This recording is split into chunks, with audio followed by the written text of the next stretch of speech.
Hello everyone, welcome to Classbridge Online School. Welcome to today's session. This is our lesson 2. We are going to be looking at the uses of direct data. In our lesson 1, we looked at what direct data is. So direct data, also known as primary data or original data, is the information collected firsthand by the person or group who will use it, and it is used specifically for that purpose it is collected for. It is gathered specifically to address a particular problem. So an example of using direct data that we are going to be looking at is planning the alteration of a bus route. So we are going to look at that and understand how direct data is used.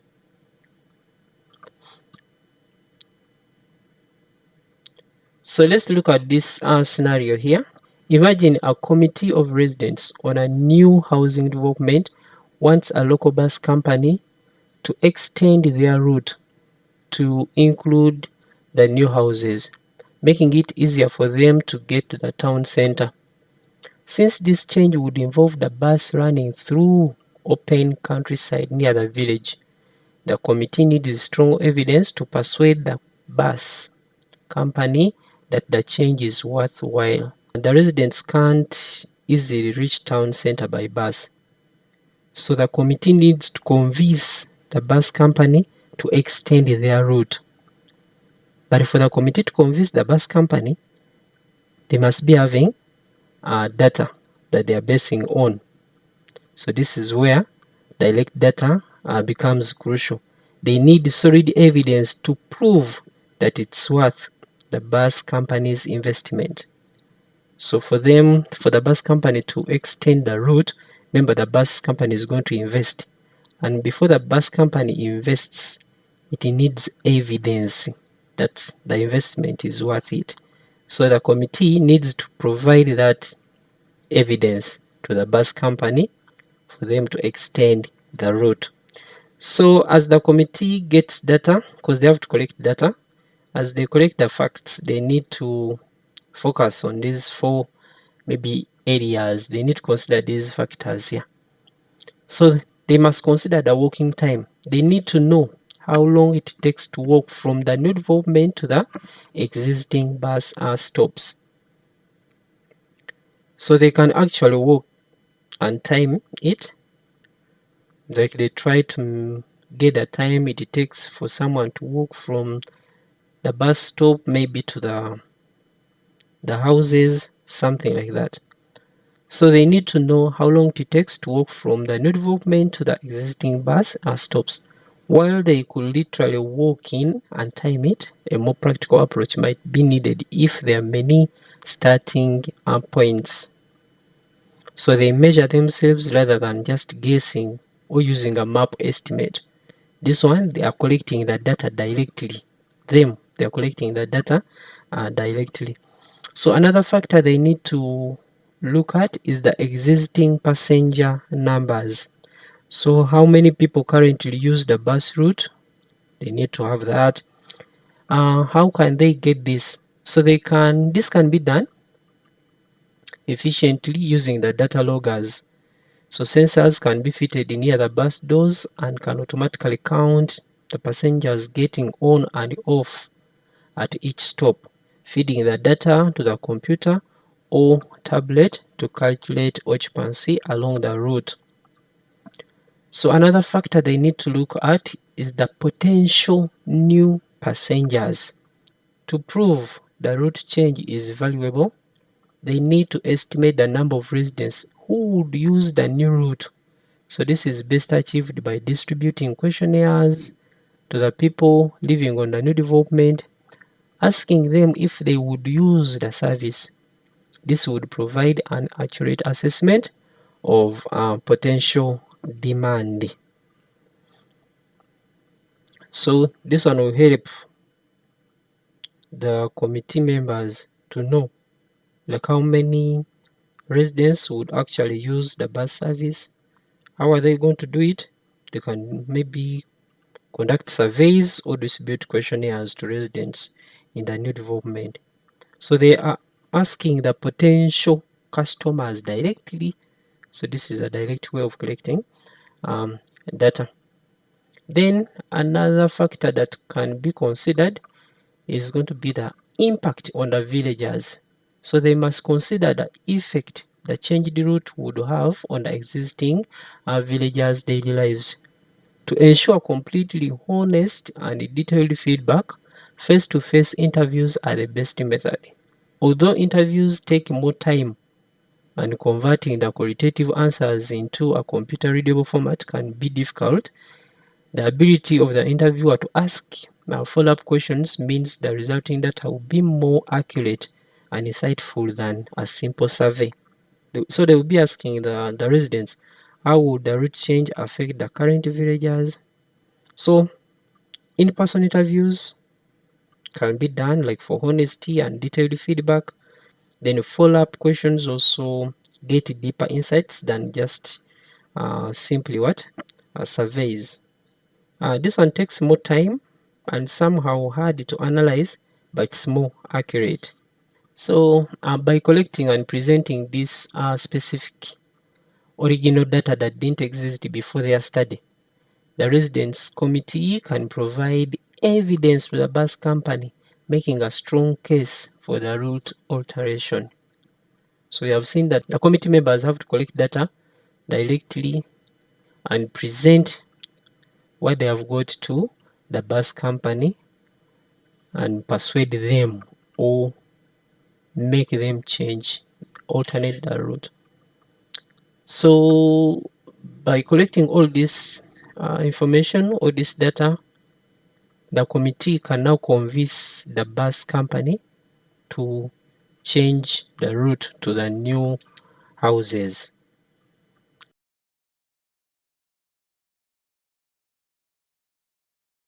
So we are now going to look at the indirect data.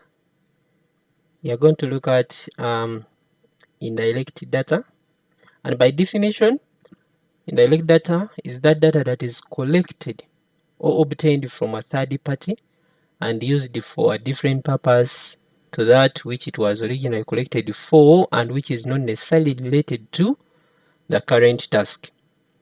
So someone collects the information or collects the data, then use it for a different purpose from that was collected for. So you just access it and reuse it. So the data consumer, not the data collector. So we are going to look at these indirect data sources, and indirect data sources are third-party sources that the data gatherer can obtain data from. So you can go there, access that data, and reuse it. So we are going to be looking at these different data sources. We have weather data, often provided by meteorological agencies. Weather data is collected from various sensors, satellites, and and radar systems, and then made available to the public. For example, like weather forecasting or climate monitoring data, you can just use it. Maybe you're a farmer, you can go there, access that data, and plan for your planting schedules. Or maybe you are an event planner choosing an outdoor event, you can go access that data, then you plan very well depending on how you have seen that data. Then a researcher may be studying about climate change patterns. You can also go there and access that data. So that it was collected for a different purpose, but also using it for a different purpose. So in this case, like the weather agents didn't collect this data for your farm or event. You are borrowing their data to plan for your farm or your event. Then another source that we can look at is the census data. This is collected by government agencies. Census data offers demographic information which can be used by businesses, researchers, or policy makers. So, for example, a business deciding where to open a new store can go access that census data to know how many people are in this area, how many people are here, the number. So if you are a business personnel, you want to put up maybe, let's say, a Wi-Fi business, you can go have that data. So the census data will be showing you how many residents are in that area. So you can put up your Wi-Fi hotspots and maybe people can access your services. So a researcher maybe also can use this data. You are studying about population trends here. There's this number of residents in this area. The number is this. So you can use that data for whatever you want to use it for, but not primarily for what the government collected it for. So it was about national statistics, not for your business decision, but you are using it now for your business decisions. Then another source that we can look at is electoral register, which contains voter information gathered by government agencies and can be used for research, political campaigning, and demographic analysis. So who collects? It's the government or the voting agencies. So the original purpose was to manage elections or knowing who can vote, who cannot vote. But now, political parties can identify the potential voters for campaigning, maybe researchers analyzing demographic voting patterns, maybe businesses understanding the local population makeup. So you can use that data from its primary purpose. You can use it for a secondary purpose and not for the other intended purpose. So this data, maybe it was created for voting purposes, not for research, but now you're using it for research. Then another source that we can talk about is business collected personal information used by third parties. Personal data collected by businesses, for example, shopping habits or browsing data, is often shared or sold to third parties or advertisers for targeted marketing. So these people, they are collecting data to improve maybe their own services or understanding their customers, but now they are selling it or sharing it with a third party advertiser. So who's going to use it for a different purpose? So that one is indirect data. So for example, like for those who are shopping with maybe Amazon or shopping with Jumia knows like your shopping habits. Then it shares your data with advertisers. So the data was collected by one company, then used by another one for a different purpose. So that is indirect data. Then the last part that we are going to look at is the research from textbooks, journals, and websites. Information from published studies, books, and academic journals, which is often a secondary interpretation of original data, is used widely in academic and professional fields for research. So this information basically or originally is collected by maybe the researchers. So the original purpose is to maybe for their specific research or publication. But now a student writing an essay cites like published studies, refers to those studies that are already made. Journalists may be researching a news article, can also use that data that is already there. Maybe a business consultant building a market report can use that information that is already there. So you are using someone else's findings or interpretations, not you, like you, the person conducting your original research. So those are sources of indirect data. Thank you for watching. Please subscribe to Classbridge Online School. Share, comment, and like. I will see you in the next video.